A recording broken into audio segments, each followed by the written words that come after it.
शेर दिल, जासूसी, फरार, हिम्मत, सरफरोशी, वतन की खातिर जान की बाजी लगाने वाले एक गुमनाम मुजाहिद की सनसनीखेज दास्तान। दुश्मन के दिल में बैठकर अपने वतन का दिफा करने वाला शेर दिल।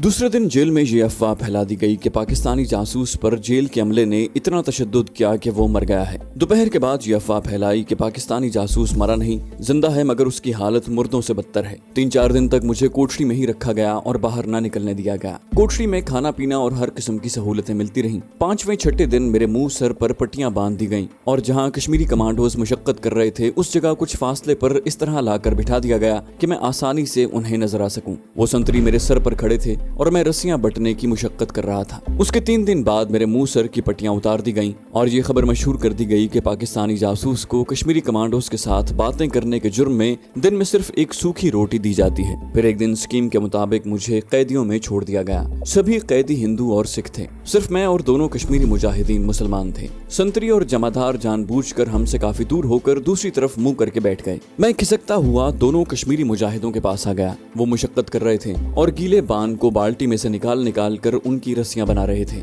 दोनों ने मेरी तरफ हमदर्दाना नजरों से देखा और उनको मुझ पर थोड़ा सा एतमाद हो गया। मैंने उनसे मुखातिब होकर कहा, आज की रात मैं यहाँ से फरार हो रहा हूँ। अगर तुम मेरे साथ फरार होना चाहते हो तो रात के 2 बजे जेल की अकबी दीवार के पास आ जाना। ये कहकर मैं तेजी से दूसरी तरफ चला गया। उस रात मेरी हिदायत के मुताबिक जेल की अकबी दीवार में जो पुराना दरवाजा था और जहाँ से जेल में सप्लाई आती थी, वहाँ 2 संतरियों को सब कुछ सिखा पढ़ा कर ड्यूटी पर लगा दिया गया था। मुझे भी एक पिस्तौल दिया गया था जिसमें नकली गोलियां भरी हुई थी, यानी इन गोलियों में सिर्फ बारूद ही था। लोहे के टुकड़े निकाल कर फेंक दिए गए थे। जब रात के 2 बजे तो मैं अपनी कोठरी से निकलकर अंधेरे में दबे पांव चलता जेल की अकबी दीवार के सामने ईंटों के ढेर के पास आकर बैठ गया। मैं उस तरफ देख रहा था जिस तरफ कश्मीरी मुजाहिदों की कोठरियां थी। उस रात उन कोठरियों के आगे पहरा देने वालों को भी हिदायत कर दी गई थी कि वो 2 बजे रात को चल फिर कर पहरा देने की बजाय दीवार के साथ टेक लगाकर सो जाने की अदाकारी करें। चुनाचे मैंने देखा कि दोनों कश्मीरी मुजाहिद अंधेरे में चलते हुए ईंटों के ढेर की तरफ आ रहे थे। जब वो मेरे करीब आए तो मैंने उन्हें पिस्तौल दिखाकर कहा, फिक्र न करो, मैंने एक कैदी के जरिए ये पिस्तौल हासिल किया है, ये भरा हुआ है। उनमें से एक कश्मीरी मुजाहिद ने कहा, दीवार वाले दरवाजे पर 2 संतरी पहरा दे रहे हैं, उन पर तुमने फायर किया तो धमाके से जेल का अमला होशियार हो जाएगा और खतरे का अलार्म बज उठेगा।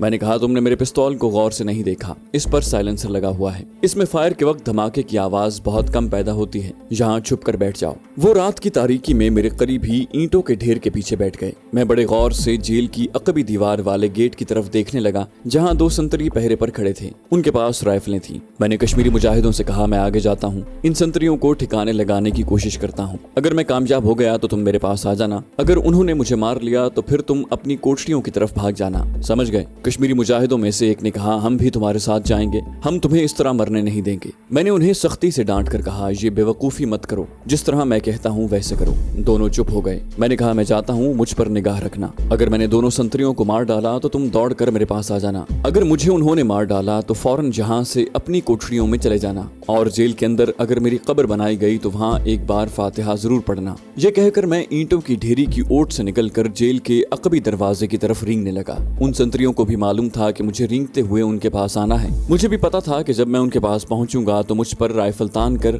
वो हॉल्ट कहेंगे और मैं उन पर गोली चला दूंगा, जिसकी मामूली सी आवाज पैदा होगी। इस आवाज के साथ ही दोनों संतरियों ने ऐसे गिर पड़ना था जैसे उन्हें गोली लगी हो और वो मर गए हों। इसलिए मैं बड़े सुकून के साथ बगैर किसी डर खौफ के अंधेरे में रेंगते हुए संतरियों की तरफ बढ़ रहा था। जब मैं उनके करीब पहुंचा तो उन्होंने मुझे देखकर राइफलें तान ली और कहा, हॉल्ट, कौन हो तुम? उसके फौरन बाद मैंने रिवॉल्वर का रुख उनकी तरफ करके ऊपर तले 2 फायर कर दिए। फायर की आवाज के साथ ही साथ दोनों संतरी एक के बाद एक उछल कर नीचे गिर पड़े और यूं बेहिस हो गए जैसे मर गए हों। मैंने दौड़कर दरवाजा खोला और पीछे की तरफ देखकर हाथ हिलाया। दरवाजे के पास रोशनी थी। दोनों कश्मीरी मुजाहिदों ने संतरियों को साइलेंसर वाले पिस्तौल की आवाज पर गिरते देख लिया था। फिर जब मैंने जोर जोर से हाथ हिलाया तो वो भाग कर मेरे पास आ गए। मैंने कहा, भाग चलो, दरवाजा खुला है। हम तीनों दीवार के दरवाजे में से निकले और मैं एक तरफ को दौड़ पड़ा। दोनों कश्मीरी मुजाहिद भी मेरे साथ दौड़ रहे थे। एसपी हरपाल सिंह के साथ बनाए गए मंसूबे के मुताबिक जेल की अकबी दीवार से कोई 1 फरलांग के फासले पर रेलवे फाटक की तरफ एक पुरानी मोटर कार खड़ी कर दी गई थी, जिसके ड्राइवर को हिदायत की गई थी कि वो ये जाहिर करे कि उसने बहुत शराब पी रखी है और गहरी नींद सो रहा है। दौड़ते दौड़ते मैं कश्मीरी मुजाहिदों को रेलवे फाटक की तरफ ले गया। वहाँ फाटक के करीब ही एक जानिब मोटर कार खड़ी थी। मैंने रुक कर कहा, अगर इस गाड़ी में कोई नहीं है तो इसे उड़ाकर ले चलते हैं। गाड़ी में हस्ब हिदायत ड्राइवर शराबी बनकर पड़ा था। हालांकि वो जाग रहा था, मगर पुलिस की हिदायत के मुताबिक वो सो रहा था। मैंने उसको झुक कर देखा और कहा, इसने शराब पी रखी है। हमने उसे गाड़ी से खींच कर बाहर निकाला और फौरन गाड़ी में बैठकर उसे स्टार्ट करके फाटक क्रॉस किया और एक तरफ को तेजी से रवाना हो गए। अब इन दोनों कश्मीरी मुजाहिदों को मुझ पर एतमाद हो गया था। उन्होंने मुझे अपने नाम बताए जो अली शाह और इमदाद अली की ज़बानी मालूम हो चुके थे। मैं उन पर यह जाहिर नहीं करना चाहता था कि मैं अली शाह और इमदाद अली कश्मीरी मुजाहिदों से मिल चुका हूँ। ये बताने से मामला उलझ सकता था। अली शाह और इमदाद अली जरूर सोचते कि मैं तो नूर बाबा के मजार पर बैठने वाला सूफी दरवेश था। मुझे ये पाकिस्तानी जासूस का ड्रामा रचाने की क्या जरूरत थी? अगर मैंने ड्रामा नहीं रचाया था तो फिर पाकिस्तानी कमांडो कहाँ से बन गया? ये पेचीदगी सिर्फ इस वजह से पैदा हो रही थी कि उनमें से किसी पर भी मैंने ये राज नहीं खोला था कि मैं हकीकत में पाकिस्तानी हूँ और अपने दौर पर पाकिस्तान की सलामती और उसके दुश्मनों के नापाक अज़ाइम को बर्बाद करने की खातिर भारत में दाखिल हुआ हूँ। इन कश्मीरी मुजाहिदों में से एक का नाम सुलेमान और दूसरे का नाम अब्दुल्ला था। अब्दुल्ला ने मुझसे पूछा, हम लोग किस तरफ जा रहे हैं? मैंने कहा, जाना कहाँ है? बस जालिंधर से जम्मू की तरफ निकल पड़ते हैं, आगे अल्लाह मालिक है। इस पर सुलेमान बोला, जम्मू की तरफ जाना हमारे लिए खतरनाक होगा क्योंकि उस तरफ सिक्योरिटी पहले ही बड़ी सख्त है और हमारे फरार का इल्म हो जाने के बाद उस तरफ फौज को भी अलर्ट कर दिया जाएगा। मैंने कहा, फिर तुम्हारे ख्याल में हमें क्या करना चाहिए? सुलेमान बोला, यहाँ से जो सड़क होशियारपुर की तरफ जाती है वहाँ एक पहाड़ी में कुदरती गार है, उसमें हमारा एक खुफिया ठिकाना है। मेरा ख्याल है कि हमें उस गार में छुप जाना चाहिए। जब जरा हालात ठीक होंगे तो फिर वहाँ से निकल कर कश्मीर चले जाएंगे। मैंने ये तजवीज मान ली और कहा, ठीक है, हम गार वाले हाइड आउट की तरफ ही जाते हैं। वो यहाँ से कितनी दूर होगा? अब्दुल्ला बोला, आधे घंटे में वहाँ पहुँच जाएंगे। दोनों कश्मीरी मुजाहिदों की हिदायत पर मैंने गाड़ी एक कच्ची सड़क पर डाल दी। आधे घंटे के सफर तय करने के बाद रात के अंधेरे में, बल्कि पिछले पहर के झिलमिलाते अंधेरे में पहाड़ी टीले नजर आए। अब्दुल्ला ने उस तरफ इशारा किया और कहा, हमें उन टीलों के पीछे जाना है। टीलों के पीछे जाने के लिए कोई कच्चा रास्ता या सड़क नहीं थी। गाड़ी झाड़ियों और ऊंची नीची जमीन पर चल रही थी। आखिर हम एक टीले के करीब पहुंचे तो अब्दुल्ला ने कहा, यहाँ गाड़ी रोक लो। उस टीले में एक कुदरती गार था। गार के अंदर बिस्तर तय किए पड़े थे, चाय की प्यालियां, केतली और दूसरा थोड़ा बहुत जरूरत का सामान था। कोने में 6-7 राइफलें और बंदूकें भी थी। अब्दुल्ला ने कहा कि ये हमारी खुफिया कमीनगाह है और कश्मीर से आने वाले मुजाहिद कमांडो जरूरत पड़ने पर यहाँ आकर छुपते हैं। मेरा प्रोग्राम उन्हें वहाँ से भगाने का था। मैंने उनसे कहा, मेरा ख्याल है कि तुम लोगों का यहाँ रुकना खतरे से खाली नहीं। ये इलाका जम्मू और कश्मीर के रास्ते में है और लगता है कि पुलिस हमारी तलाश में है, इस तरफ जरूर आएगी। दूसरी बात जो सबसे ज्यादा अहम है वो ये है कि हम जिस गाड़ी पर यहाँ तक आए हैं उनके टायरों के निशान बराबर जमीन पर पड़ चुके हैं और कोई भी खोजी जो पुलिस के साथ हमारी तलाश में निकलेगा उसे इन टायरों के निशान बड़ी आसानी से यहाँ तक ले आएंगे। और तुम्हें शायद मालूम नहीं कि पंजाब के खोजी सुराग लगाने और खुर्रा मालूम करने में सारी दुनिया में मशहूर हैं। सुलेमान कहने लगा, पुलिस को कैसे मालूम होगा कि हम मोटर कार पर फरार हुए हैं? मैंने मुस्कुराते हुए कहा, तुम्हारे ख्याल में पुलिस को पता नहीं चलेगा कि रात रेलवे फाटक के पास एक कार चोरी हुई है जिसके नशे में धुत शराबी ड्राइवर को सड़क पर डाल दिया गया था और ऐन मुमकिन है कि वो ड्राइवर सुबह होश में आने के बाद खुद ही थाने जाकर गाड़ी चोरी होने की रिपोर्ट दर्ज करवा दे। अब्दुल्ला कहने लगा, ये तुम ठीक कर रहे हो, फिर तुम्हारे ख्याल में हमें क्या करना चाहिए? मैंने कहा, देखो भाई, तुम कश्मीरी मुजाहिद हो, मैं पाकिस्तानी कमांडो हूँ। तुम सुबह होने से पहले यहाँ से पैदल ही पहाड़ी रास्तों से होते हुए जम्मू की तरफ निकल जाओ। मैं यहाँ से अमृतसर वाघा बॉर्डर की तरफ निकल जाता हूँ। मैं उस तरफ से बॉर्डर क्रॉस करने की कोशिश करूंगा। दोनों तैयार हो गए। कोई आधे घंटे बाद हम तीनों गार से निकल आए। उन्होंने राइफलें, बंदूकें और दूसरा सामान गार में ही पड़ा रहने दिया। ये सामान वो अपने साथ उठाकर नहीं ले जा सकते थे। मैंने कहा, गाड़ी मैं अमृतसर की तरफ लिए जाता हूँ। सुलेमान बोला, बेशक तुम गाड़ी ले जाओ, हमें उसकी जरूरत नहीं है। हमें जम्मू तक पहाड़ी रास्तों का इल्म है, हम अक्सर उधर से आते रहते हैं। हमने एक दूसरे से हाथ मिलाए, एक दूसरे को खुदा हाफिज कहा। कश्मीरी मुजाहिद कमांडो अब्दुल्ला और सुलेमान होशियारपुर की पहाड़ियों की तरफ रवाना हो गए और मैं गाड़ी लेकर वापस जालिंधर की तरफ चल पड़ा। मैं इतनी जल्दी जालिंधर सिटी पुलिस स्टेशन नहीं पहुंचना चाहता था। मैं कश्मीरी मुजाहिदों अब्दुल्ला और सुलेमान को इतना मौका देना चाहता था कि वो इस इलाके से बहुत दूर निकल जाएं। चुनाचे मैं शहर में दाखिल होने के बाद रेलवे स्टेशन पर आकर गाड़ी में ही एक तरफ बैठा रहा। जब सुबह की रोशनी फैलने लगी तो मैंने गाड़ी स्टार्ट की और सीधा जालिंधर सिटी पुलिस हेडक्वार्टर पहुंच गया। एसपी हरपाल सिंह मेरा बेचैनी से इंतजार कर रहा था। मुझे देखकर वो तेजी से मेरी तरफ बढ़ा। मैंने उसे कहा, फौरन पुलिस की भारी नफरी लेकर टीले वाली गार पर छापा मारे। वहाँ इस वक्त मफरूर कश्मीरी कमांडो अब्दुल्ला और सुलेमान के अलावा 2 दूसरे कमांडोज भी मौजूद हैं। ये लोग मुझे साथ लेकर सीधे टीले वाले गार में गए थे। वहाँ उनकी खुफिया हाइड आउट है। जल्दी करें, देर हो गई तो मुझे डर है कि वो वहाँ से निकल न जाएं। मैंने एसपी को बताया कि मैं ये कहकर उनसे जुदा हो गया था कि मैं चूंकि पाकिस्तानी कमांडो हूँ, इसलिए यहाँ से अमृतसर की तरफ निकल जाऊंगा और वहाँ से बॉर्डर क्रॉस करके पाकिस्तान पहुँचने की कोशिश करूंगा। एसपी हरपाल सिंह ने उसी वक्त पुलिस पार्टी तरतीब दी और गाड़ी में सवार होकर जाने लगे तो मैंने उसे कहा, वो दोनों कश्मीरी कमांडोज हैं। इनका इरादा आज के दिन टीले वाले गार में छुपे रहने का है, लेकिन अगर उनको जरा भी शक पड़ गया कि पुलिस उनके गार की तरफ आ रही है तो याद रखें वो वहाँ से फरार हो जाएंगे और तुम लोग उन्हें तलाश न कर सकोगे। खबरदार वहाँ वक्त से पहले कोई सिपाही फायर न करे। इन एहतियाती तदाबीर पर मैंने बहुत ज्यादा जोर दिया और जोर मैं इसलिए दे रहा था ताकि बाद में ऑपरेशन की नाकामी की सारी जिम्मेदारी पुलिस पार्टी पर डाल सकूं। मुझे मालूम था कि पुलिस ही होती है, कोई फौजी कमांडो पार्टी नहीं होती। कमांडो पार्टी ऐसे मौकों पर बेहद डिसिप्लिन और एहतियात का मुजाहिरा करती है, जबकि पुलिस चाहे बड़े से बड़े मुजरिम को पकड़ना हो इस तरह जाती है जैसे मेले पर जा रही हो। चुनाचे जब पुलिस पार्टी ने टीले वाले गार में छापा मारा और वहाँ दोनों मफरूर कमांडोज गायब थे तो मैंने सारी जिम्मेदारी पुलिस पार्टी पर डाल दी कि ये नाकामी पुलिस की बेएहतियाती और गफलत की वजह से हुई है। और वहाँ पुलिस को कश्मीरी कमांडोज का असलहा और दूसरा सामान मिल गया था, जो इस बात का सबूत था कि मफरूर कश्मीरी मुजाहिद यहाँ थोड़ी देर पहले मौजूद थे। मुझ पर किसी के शक व शुबा करने का सवाल ही पैदा नहीं होता था। मैंने जालंधर सिटी पुलिस की नाकिस कारकर्दगी और गैर जिम्मेदारी के खिलाफ एक भरपूर रिपोर्ट लिखकर उसकी एक कॉपी सेंट्रल डिफेंस इंटेलिजेंस के चीफ सुरेंद्र कोहली को और एक कॉपी शिवसेना के लीडर बाल ठाकरे को रवाना कर दी। मैंने उसमें लिखा कि ये दूसरा मौका है कि पुलिस ने मेरी मेहनत पर पानी फेर दिया है। मैंने कश्मीरी कमांडोज के साथ कैदी बनकर इंतहाई अक्लमंदी और चालाकी से काम लेते हुए उनके खुफिया ठिकाने का सुराग लगाया और पुलिस को उनकी गिरफ्तारी का पूरा मौका फराहम किया, लेकिन पुलिस ने गफलत और लापरवाही से काम लेते हुए इस सुनहरी मौके को जाया कर दिया। मैंने साथ ही इंडियन डिफेंस के सीक्रेट सर्विस को तजवीज पेश की कि आइंदा मुझे पुलिस की बजाय मिलिट्री इंटेलिजेंस की मदद फराहम की जाए, वरना पुलिस की वजह से हमें हमेशा नाकामी का मुंह देखना पड़ेगा। उसके साथ ही मैंने डिफेंस सीक्रेट सर्विस के चीफ से फोन पर बात की और ये सारी वजाहत भी की और पुलिस की नाअहली के खिलाफ जबरदस्त एहतजाज भी किया। मैंने चीफ से कहा, सर शिकार हमारे जाल में आया हुआ निकल गया और ये सब कुछ पुलिस की गफलत की वजह से हुआ है। मैं चाहूंगा कि आइंदा मुझे मिलिट्री पुलिस की इमदाद फराहम की जाए। चीफ ने कहा, हमें मामले की संगीनी का एहसास है। तुमने इस बार भी बड़ी उम्दा कारकर्दगी का सबूत मुहैया किया था, लेकिन पुलिस पार्टी ने देर कर दी। इस दौरान पाकिस्तानी कमांडोज को इत्तला हो गई और वो फरार होने में कामयाब हो गए। मैंने कहा, सर मैं अब भी नाउमीद नहीं हूँ। मैं वादा करता हूँ कि इन मफरूर पाकिस्तानी कमांडोज का सुराग लगा कर ही रहूंगा। मुझे थोड़ी मोहलत दी जाए। चीफ ने कहा, तुम जितनी चाहे मोहलत ले लो, लेकिन हम चाहते हैं कि इसके साथ ही साथ तुम इस इलाके में घूम फिर कर उन पाकिस्तानी जासूसों का भी सुराग लगाओ जो हमारे पृथ्वी मिसाइल का सुराग लगाने और लॉन्चिंग पॉइंट की पूरी रिपोर्ट हासिल करने के लिए मुख्तलिफ भेस बदल कर इलाके में पहुंच चुके हैं। मैंने कहा, भगवान ने चाहा तो मैं बहुत जल्द उन पाकिस्तानी जासूसों का भी सुराग लगा लूंगा, लेकिन मैं फिर जोर देकर कहूंगा कि इस बार मुझे पुलिस की बजाय मिलिट्री पुलिस की इमदाद फराहम की जाए। चीफ की पुरएतमाद आवाज आई, ऐसा ही होगा।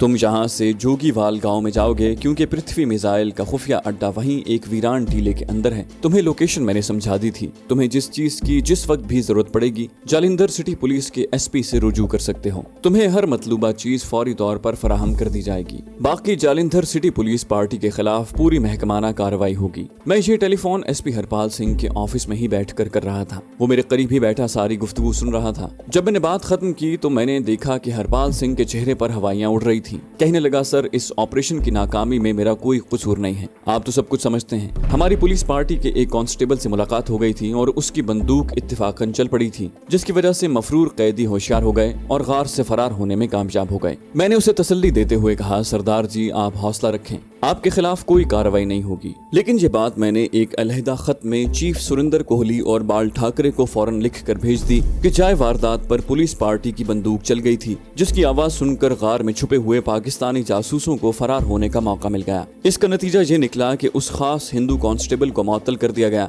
और एसपी हरपाल सिंह का तबादला हो गया। उसकी जगह दूसरे रोज एक हिंदू एसपी करनाल से तब्दील होकर जालंधर आ गया। उसका नाम किशोर मेहता था। उसको मालूम था कि हरपाल सिंह का तबादला किस वजह से हुआ है और वो मेरी खुफिया और ताकतवर हैसियत से भी वाकिफ था। चुनाचे मुझसे मिलते ही वो कुर्सी पर से हाथ बांध कर उठ खड़ा हुआ। मैंने उसको थोड़ा डांटने के अंदाज में कहा, मिस्टर मेहता, मेरे सामने हाथ बांध कर खड़े होने या मेरी खुशामद करने की जरूरत नहीं है। मैं आप लोगों से खुशामद करवाने नहीं आया। मैं भारत सरकार का ईमानदार वर्कर हूँ। मैं चाहता हूँ कि आप अपनी ड्यूटी ईमानदारी और अपने कर्तव्य को सामने रखते हुए अदा करें। जालंधर सिटी पुलिस हेडक्वार्टर का ये नया हिंदू एसपी बड़ा काइयां था। किशोर मेहता जिस्म का दुबला मगर बड़ा चाको चौबंद था। उसकी आंखों में बड़े हल्के जाहिर करते थे कि वो शराब का आदी है। बड़ा बातूनी था और हर किस्म के सरकारी अफसर को राम करना जानता था। चुनाचे जब उसने देखा कि मैं दयानतदारी और फर्ज शनासी की बात कर रहा हूँ तो फौरन उसने मुझे सैल्यूट किया और बोला, महाराज जी, मैं किस कदर सौभाग्य हूँ कि एक अरसे के बाद मुझे आप जैसे भारतवर्ष के सबूत अफसर के मातहत काम करने का मौका मिल रहा है। महाराज जी, भगवान ने चाहा तो आपकी मातहती में पुलिस की सारी करप्शन खत्म हो जाएगी और जालंधर पुलिस एक आदर्शवारी यानी आइडियल पुलिस बन जाएगी। मैं उससे ज्यादा बात नहीं करना चाहता था। मैंने ये कहकर बात खत्म कर दी कि आप अपनी ड्यूटी अदा करते जाएं।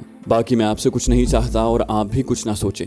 मेरा दायरा कार वसी हो गया था। मुझे उन पाकिस्तानी जासूसों का खोज लगाना था जो बकौल भारतीय सीक्रेट एजेंसी के इलाके में नस्ब शुदा पृथ्वी मिसाइल के लॉन्चिंग पॉइंट के बारे में मालूमात हासिल करने के लिए उस इलाके में दाखिल हो चुके थे। हकीकत यह है कि मेरा अपना मिशन इन मिसाइलों के बारे में मुकम्मल मालूमात हासिल करके उन्हें पाकिस्तान के मुतल्लिका महकमे को पहुंचाना था। ये मेरा बतौर एक मुहिब्बे वतन पाकिस्तानी के फर्ज था और मैं इस फर्ज को अपनी जान का खतरा मोल लेकर भी अदा करना चाहता था, क्योंकि ये मिसाइल जिन्हें खुफिया फाइलों में पृथ्वी मिसाइल का नाम दिया गया था, पाकिस्तान के शहरों लाहौर, मुल्तान और सियालकोट को तबाह करने के लिए लगाए जा रहे थे। मुझे अली शाह और दूसरे कश्मीरी मुजाहिदों ने बता दिया था कि यहाँ कोई पाकिस्तानी जासूस नहीं है। ये सारा भारत का प्रोपेगेंडा और उसका खौफ है। इंडिया में तो अगर कोई देहाती गाय भैंस चराता गलती से बॉर्डर क्रॉस करके भारत में दाखिल हो जाए तो भारत की पुलिस उसे पाकिस्तानी जासूस समझकर जेल में बंद कर देती है। अली शाह ने मुझसे कहा कि पाकिस्तान को यहाँ अपने जासूस भेजने की क्या जरूरत है। ये सारा इलाका पाकिस्तान की निगाह में है। पाकिस्तान के पास इस इलाके के पूरे नक्शे मौजूद हैं। जिस तरह भारत हमारे इलाकों से पूरी तरह वाकिफ है। दुश्मन कहीं कोई मिसाइलों का अड्डा बनाता है तो उसकी रिपोर्ट गैर मुल्की एजेंसियों को फौरन हो जाती है और इस तरह पाकिस्तान की सीक्रेट सर्विस को भी पता चल जाता है। लेकिन इसके बावजूद पाकिस्तान के खिलाफ कायम किए जाने वाले पृथ्वी मिसाइलों के अड्डे की पूरी मालूमात हासिल करना चाहता था। ये पाकिस्तान की सलामती का मामला था और भारत हमारा वो दुश्मन है जिसने आज तक पाकिस्तान के वजूद को तस्लीम नहीं किया और वो हर लम्हा पाकिस्तान को तबाह करने के मंसूबे तैयार करता रहता है। मेरे इस खुफिया मिशन का सिवाय मेरी जात के और किसी को मालूम नहीं था, यानी इस मिशन की मेरी नजरों में कोई अहमियत नहीं थी। बल्कि मैं तो चाहता था कि अगर कोई भूला भटका पाकिस्तानी कमांडो इस इलाके में आ जाए तो मैं पहली फुर्सत में उसे खतरात से आगाह करके वहां से किसी दूसरे इलाके में भिजवा दूं। मेरे इस मिशन के बारे में जालंधर सिटी पुलिस के एसपी किशोर मेहता को सरकारी तौर पर सब कुछ बता दिया गया था और उसे हुक्म दिया गया था कि धर्मचंद यानी मेरी हर जरूरत को फौरन पूरा किया जाए और मिशन के राज को बेहद खुफिया रखा जाए। लेकिन भारत सरकार की तरफ से मुझे दिए गए मिशन पर निकलने से पहले मेरे लिए जरूरी हो गया था कि मैं खुद ये मालूम कर लूं कि पृथ्वी मिसाइलों का अड्डा किस मकाम पर है, उसके अंदर क्या है, कहां लॉन्चिंग पैड बनाया गया है और मिसाइलों की रेंज हकीकत में कितनी दूर तक है। ये सारी मालूमात मैंने पाकिस्तान में भट्ट साहब को खुफिया कोड के जरिए पहुंचाने के लिए बेताब था। लेकिन मिसाइलों के अड्डे का मुआयना करने के लिए मैं खुफिया एजेंसी के खास सीक्रेट नंबर को इस्तेमाल करने की बजाय महकमा दिफा की बाकायदा इजाजत हासिल करके वहां जाना चाहता था, ताकि महकमे को ये शक न गुजरे कि मुझे सीक्रेट नंबर दिखाकर मिसाइलों के अड्डे पर जाने की क्या जरूरत थी। चुनाचे मैंने एक बाकायदा केस बनाकर डिफेंस सीक्रेट एजेंसी के चीफ सुरेंद्र कोहली को भिजवा दिया। मैंने उसमें लिखा कि अपना सीक्रेट मिशन शुरू करने से पहले मैं मिसाइलों के अड्डे का पूरा मुआयना करना चाहता हूं, ताकि मैं ये इत्मीनान कर सकूं कि कोई पाकिस्तानी जासूस किसी वर्कर की हैसियत से मिसाइलों के अड्डे के अंदर घुसने में कामयाब तो नहीं हो गया। मैं चूंकि पाकिस्तान में भारतीय कैदी की हैसियत से काफी देर रह चुका हूं और इस वजह से मैं पाकिस्तानी लोगों के चेहरे मोहरे पहचानता हूं। चौथे रोज दिल्ली सेक्रेटेरिएट से मेरे खत का जवाब आ गया। ये खत defence secret chief Surendra Kohli की तरफ से मेरे नाम लिखा गया था। उसमें मेरी तजवीज को पसंद किया गया था और कहा गया था कि तुम जब और जिस वक्त चाहो मिसाइलों के अड्डे का मुआयना कर सकते हो। साथ ही पृथ्वी मिसाइल सेंटर के इंचार्ज ब्रिगेडियर श्याम प्रसाद के नाम एक खत भी मुंसलिक था। इस खत की एक नकल ब्रिगेडियर श्याम प्रसाद को भी भिजवा दी गई थी। खत में इंडियन डिफेंस डिपार्टमेंट की तरफ से ब्रिगेडियर को यह हिदायत की गई थी कि L211T के सीक्रेट ऑफिसर धर्मचंद को मिसाइलों के लॉन्चिंग पॉइंट पर आने और मुआयना करने की इजाजत दी जाए। ये खत पढ़कर मैं बड़ा खुश हुआ। मैंने ये खत एसपी मेहता को दिखाया और कहा कि मेरे लिए पृथ्वी मिसाइल सेंटर जाने का फौरन इंतजाम किया जाए। उसी वक्त एक स्टेशन वैगन आ गई।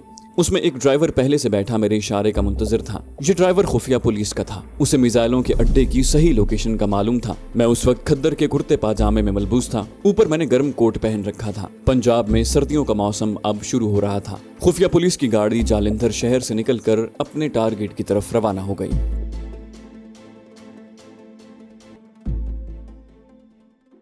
तो दोस्तों, ये थी हमारी आज की एपिसोड। उम्मीद करते हैं आपको हमारी कहानी पसंद आई होगी। जाने से पहले इस वीडियो को लाइक कीजिए और शेयर करना मत भूलिए। कमेंट करके हमें बताइए कि आपको हमारी वीडियो कैसी लगी। और अगर अभी तक आपने इस चैनल को सब्सक्राइब नहीं किया तो इसे सब्सक्राइब कीजिए और बेल आइकन दबाकर ऑल नोटिफिकेशंस ऑन कर लीजिए।